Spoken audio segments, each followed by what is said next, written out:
আমার মেয়ে সালাম দিছে। আসসালামু আলাইকুম বলছে। এই যে আমার মেয়ে সালাম দিছে। ঘুমের তো উঠছে, দেখেন কয়টা বাজে এখন, 10:30। ঘুমের তো উঠছে, সে এখন নাস্তা খাবে। এই যে কি সিস্টেম, কলা খাবে, কলা দিয়ে বলে এইভাবে খাবো, চামচ দিয়ে এইভাবে খাবে বলে আমার মেয়ে। নাও, সে নাস্তা নাকি এইভাবে খাবে আমার মেয়ে। আমার মেয়ে নাস্তা খাক, যাই হোক। আমার মেয়ে আজকে আমার মেয়ে সালাম দিল, আস্তে আস্তে দিছে। যে আজকে ব্লগটা একেবারে ছোট, কারণ আজকে সারা কারেন্ট অতবেলা পর্যন্ত কারেন্ট ছিল না, 3-4 ঘন্টা পরে আসছে।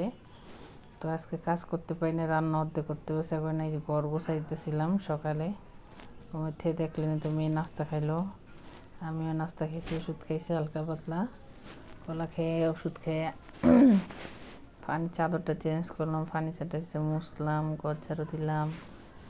এই তো অনেকগুলো কাপড় চোপড় রয়েছে, সেগুলো ধুইতে হবে, তারপরে ছাদে দিয়ে আসতে হবে, ঘর মুছতে হবে।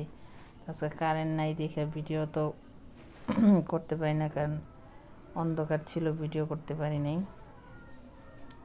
যেটুকু করছি সকালের ভিডিও এটিগুলা। ফার্নিচার টার্নিচার মুছে এখন আবার চাদর চেঞ্জ করুম, চাদর ভিজাবো, ওই চাদর ধুবো। তো এই চাদরে ময়লা ফালাইছে কালকে, তো ওই চাদর ময়লা হয়ে গেছে, এখন উঠাই দিছি। মানে ঘরে একটা চাদর 3-4 দিনের বেশি বিছানো যায় না মেয়ের জন্য, মেয়ে চাদরের ময়লা করে ফেলায়, এই অবস্থা। গোছানো শেষ, এই যে খাট টাট গোছানো শেষ। এখন অনেকগুলো কাপড় বসে আছে, সেগুলারে ধুইতে যাব। যখন ধুইতে গেছি তখন এই কারেন্ট চলে গেছে, তো ভিডিওটা করতে পারি নাই। তো অন্ধকারে ঘরের লাইট ছিল, ওই লাইট দিয়ে ধুইছি, পরে লাইটের চার্জ ছিল না, অফ হয়ে গেছে। এগুলো ছাদে দিয়ে আসছি।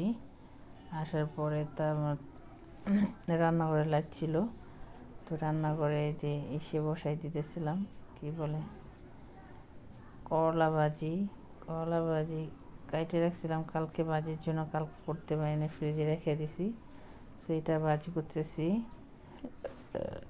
আজকে দোকানে ভাত দিয়ে নেই, বাবা বলছে যে আজকে থাক, দেওয়া লাগবে না, তো দিয়ে নেই। পানি ঠানি পরে যেয়ে গিয়ে শুয়েছিলাম, তো রান্না করি না। এখন শুধু দুপুরের জন্য, আমার জন্য, মেয়ের জন্য রান্নাছি। মেয়ের জন্য ডাল রান্না করছি, তারপরে আমি করলা ভাজি রান্না করছি, শুটকি রান্না করছি, তারপর টাটকিনি মাছ দিয়ে ফুলকপি আলুদা রান্না করছি। তো সব ভিডিও দেখাতে পারি নাই। করলা ভাজি হয়েছে, তারপর ডাল রান্না করছি, মাছ রান্না করছি, এটা শুটকি রান্না করতেছিলাম, লাউ শাক দিয়ে, আলু দিয়ে, নোনা কাটা দিয়ে শুটকি। আজকে ভিডিও এই পর্যন্তই। তো আজকে ভিডিও বড় করতে পারিনি, তো ভিডিও ঠিক মতো করতে পারি না কারেন্টের জন্য। যাই হোক, ভালো থাকবেন, সুস্থ থাকবেন, আমাদের জন্য দোয়া করেছি, সাবস্ক্রাইব করে দেবেন। আল্লাহ হাফেজ।